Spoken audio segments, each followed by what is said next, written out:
de ça va pratiquement te permettre de prendre l'outil, de prendre tes PDF, de prendre toutes les sources de données que tu as. Parce que c'est ça, comme ici à l'image, ça nous montre. On a le passé, donc tu as tellement de documents, tu as tellement de fichiers, tu as les dispositifs du prof, tu as les supports de cours que tu achètes, tout en PDF, tu as toutes les données que tu recueilles, tu as YouTube, tu as tout. Donc, notre Notebook est en mesure de prendre toutes ces données-là et de te permettre de les traiter, en fait. Donc, de faire une synthèse, de devenir forcément ton tuteur intelligent. Et quand tu vas lui poser des questions, ou bien quand tu vas générer des maps, des podcasts, des vidéos, lui, il va uniquement aller prendre cette donnée que tu as insérée pour faire ce que tu as demandé. Donc, le piège maintenant, c'est qu'avec les intelligences, comme j'ai dit, comme ChatGPT, Gemini, c'est quand tu prends beaucoup de données. Quand tu prends par exemple un PDF, pour ceux qui ont l'habitude d'utiliser l'IA, l'IA, fonctionne de manière, c'est que quand tu prends un PDF, tu lui donnes, lui te répond en fonction du PDF, mais il a tendance à aller ailleurs chercher d'autres choses, puisque c'est comme ça qu'il est entraîné. Il ne peut pas s'empêcher d'aller ailleurs toujours chercher autre chose. Donc, ce qui fait qu'il va toujours te répondre en fonction de ton PDF, mais aller compléter pour pouvoir bien formuler. Et ça peut falsifier en fait certaines données. Donc, ici, on va donc voir de manière concrète. Je vais partager maintenant la plateforme en commençant du moment où on va intégrer. Donc, comme je disais tantôt, ChatGPT, c'est vraiment un océan ouvert parce qu'il a été entraîné sur tout le web, sur tout Internet.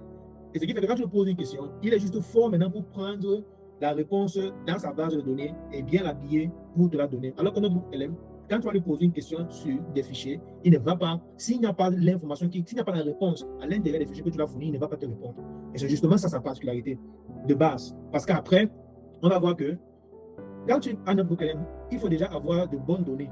C'est-à-dire avoir de bons PDF, un livre en PDF, des supports de cours, ça peut être des diapositives de professeurs, ou bien des notes que tu as même pris à l'école. Lorsque j'ai ça et que tu utilises un notebook LM, je pense qu'à ce stade, tu es sûr d'avoir de bons résultats. Donc, je vais maintenant ouvrir Notebook LM. Je vais partager mon écran et vous ouvrez ça. J'arrête le partage. Et je vais vous partager en fait comment accéder déjà à Notebook LM. Et je pense que c'est dans la pratique que vous allez pouvoir bien comprendre, parce que parler comme ça fait un peu trop théorique, on ne voit même pas de quoi il s'agit. Donc, je vais ouvrir Google. Quand vous partez sur Google, vous partez dans la barre de recherche. Vous tapez simplement Notebook. Vous voyez, moi, ça sort directement dans la barre de tâches, dans la barre de recherche, parce que je l'utilise tout le temps. Vous tapez Notebook LM.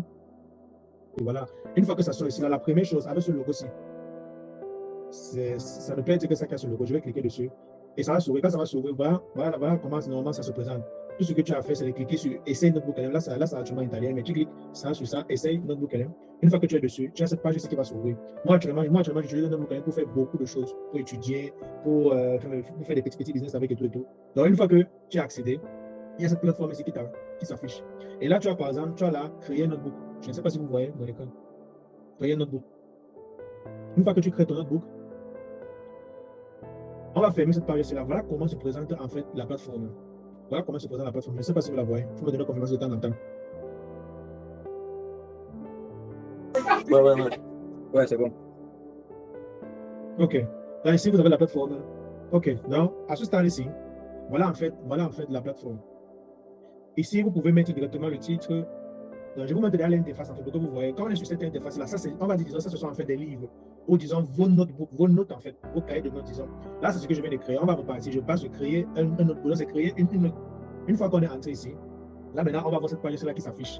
Ici, c'est la page où on dit de créer des résumés audio et vidéo à partir de vidéos YouTube, par exemple. Ça, c'est une nouveauté. À partir de vos notes, à partir de vos documents, comme ça, on affiche actuellement là. Donc, chaque fois, à partir de sites web. C'est tout ce qu'on peut mettre. Ils ont tellement amélioré, ils ont tellement mis de fonctions avancées à l'intérieur. Mais on va d'abord se baser uniquement sur la page de base. Donc, quand tu es là sur notre c'est la première chose que tu fais. Si tu es un étudiant en informatique ou en ingénierie ou en économie ou n'importe quoi, ou bien tu es en train d'étudier un domaine spécifique, disons qu'on est en train de faire une masterclass, on va dire masterclass Notebook LM. Ça va te permettre déjà de classer déjà ça quelque part. Pour que chaque fois que tu vas venir, quand tu vas revenir ici en ton écran d'accueil, tu vas voir Masterclass Notebook LM. Comme là, par exemple, moi, j'ai le guide sur l'hypertension, j'ai un notebook qui m'a permis de créer cette Masterclass, et ainsi de suite. Donc, on va repartir sur Masterclass Notebook LM ici. Et nous, voilà, une fois qu'on est là, on a toute cette page-là.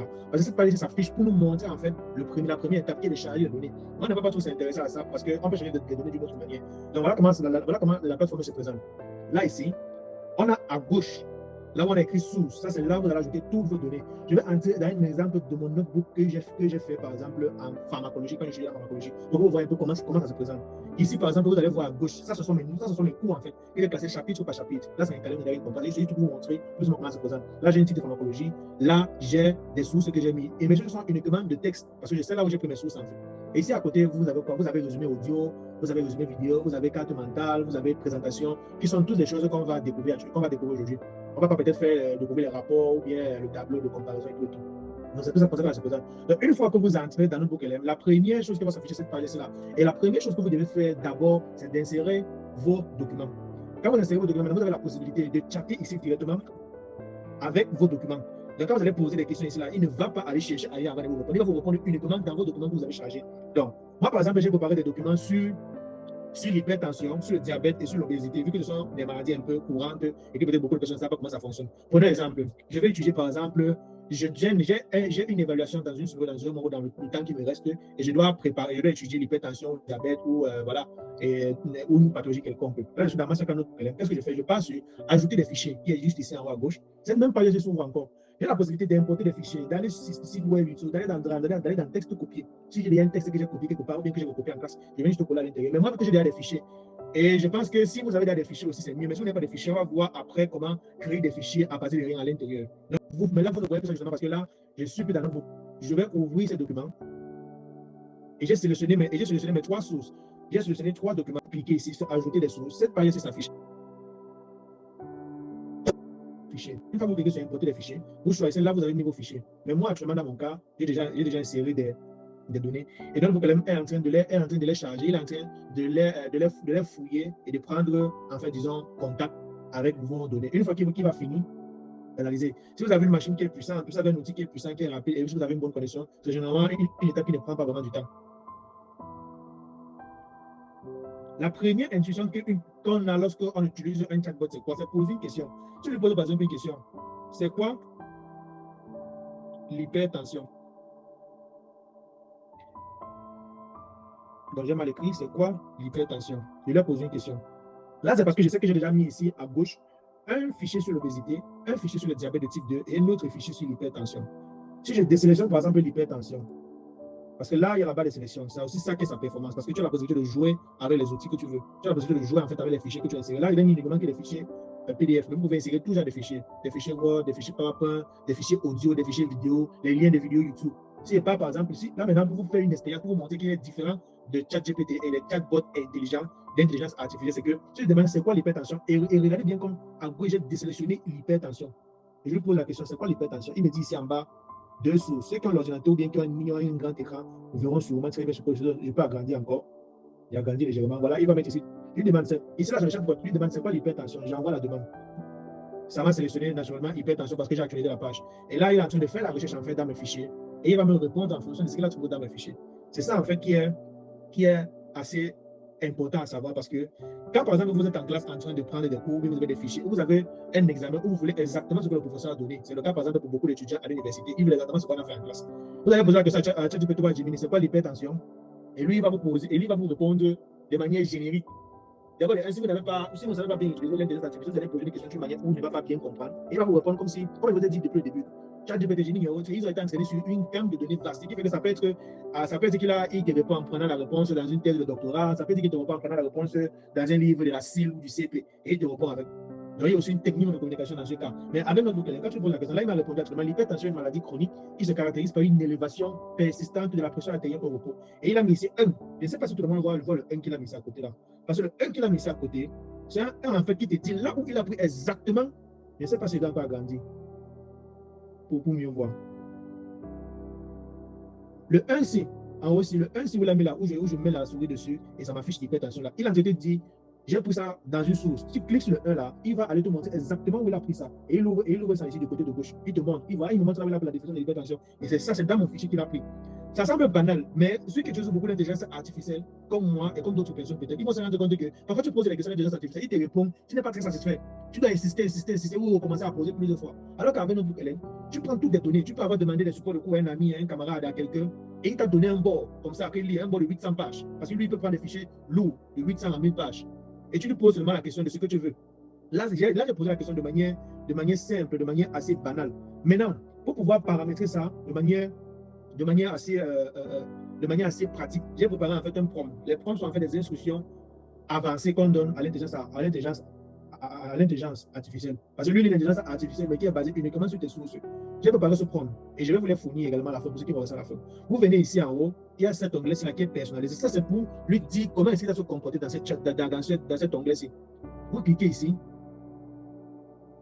et vous allez d'abord lui dire. Dans ce sens, vous allez configurer en fait le notebook. Vous voulez les réponses soient plus longues, plus courtes. En gros, vous avez, si vous voulez que qu'il se comporte comme un guide d'apprentissage ou bien qu'il soit personnalisé. Moi, j'écris par exemple sur personnalisé et je mets ici. Tu es un professeur de physiopathologie universitaire très exigeant, mais extrêmement pédagogue. Ton objectif est d'aider un étudiant en soins infirmiers, comme dans mon cas, à obtenir la note maximale, c'est-à-dire 30 sur 30, à son examen. Lorsque tu réponds, utilise des puces, mets les termes médicaux importants en gras et fais toujours. Donc, en fait, c'est un moyen pour toi. Imagine en fait le type de répétiteur que tu as besoin pour toi. C'est tu dois d'abord connaître quel type d'étudiant tu es. Si tu es un étudiant qui comprend vite ou tu es un étudiant qui a besoin qu'on répète 150 000 fois, tu lui dis là-bas, tu lui dis tout ce que tu veux lui dire. Que je suis un étudiant, par exemple, en ingénierie informatique. Je ne connais pas vraiment la programmation en C. Je n'ai pas les bases en programmation en C. Mais j'ai téléchargé 2 livres sur la programmation en C. J'ai téléchargé 2 livres sur la mécanique. J'ai téléchargé un livre sur comment enseigner. J'ai téléchargé beaucoup de choses. J'aimerais que chaque fois que je te pose une question dans cette chat, tu me réponds uniquement de cette manière. Et une fois que tu as fait ça, tu peux choisir la réponse qui te donne ça toujours plus longue ou plus court. Moi, je vais laisser par défaut. Là, il va te répondre en fonction de comment tu poses la question. Et tu enregistres simplement. Là, maintenant, il a déjà retenu. Chaque fois que je vais lui poser une question, je lui ai dit que tu dois être un professeur, tu dois être ici, tu dois être ça. Il va me répondre uniquement sur ça. Et chaque fois, à la fin qu'il me répond, il te propose toujours des choses. Quels sont les traitements pour l'hypertension? Il te donne également de petites questions à la fin pour stimuler en fait la continuité en fait de l'étude.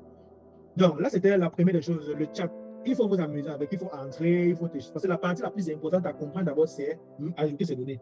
Ça, c'était la partie où j'ai déjà mes fichiers PDF. Supposons que je n'ai pas de fichiers et je vais quand même étudier l'obésité ou bien l'hypertension.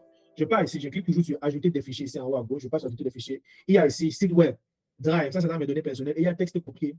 Alors par exemple, sur site web, quand tu passes sur site web et que tu passes sur YouTube, tu vois une vidéo qui t'intéresse, mais la vidéo est longue ou la vidéo est importante mais n'est pas bien expliquée, mais il a tous les concepts peut-être que ton professeur veut, ou il a tous les concepts qui t'intéressent. Tu passes sur YouTube, tu tapes. Moi par exemple, je vais aller en back et sur YouTube, je vais prendre un lien comme ça banalement. Et actuellement, tu dis tout ce que vous ne voyez pas parce que vous voyez juste une seule fenêtre. Disons que j'ai trouvé la méthode. Disons que bon, je tape obésité. Et là, vous ne voyez pas parce que là, je ne suis pas sur notre bouquet. Je suis sur YouTube, par exemple, en train de chercher une vidéo sur l'obésité. Le lien, pas une vidéo. J'ai copié le lien. Maintenant, je reviens ici, là, je colle le lien. Le lien de la vidéo que j'ai collé, c'est ça qui est encore important parce que tu peux écouter une vidéo. Mais si la vidéo est 1 heure de temps, mais elle est quand même importante, tu n'as pas 1 heure de temps, tu as besoin des informations clés de la vidéo. Moi, j'insère. Quand j'ai inséré, ça peut être 10 liens que vous insérez, ça peut être 50 liens de YouTube que vous insérez. Moi, j'ai choisi un lien que j'ai choisi, toujours sur l'obésité, et j'insère le lien. Lui, maintenant, il va analyser voilà le lien qu'il analyse. Il a maintenant trouvé, en fait la vidéo, et il me dit, ce reportage explore la réalité complexe de la vie après l'utilisation de traitements médicamenteux contre l'obésité. C'est une vidéo qu'il a trouvée comme ça au hasard. Voilà ça, qu'il a mis ici, qu'il a trouvé ici. Dans ça, tu peux faire beaucoup de choses. Il faut d'abord savoir que vous pouvez jouer avec les sources que vous avez sur la gauche. Là, maintenant, j'ai toutes les sources sélectionnées. Ce qui fait que toutes les fois où je vais poser des questions, il va toujours aller sur la source, il va me répondre en fonction des sources que j'ai mis.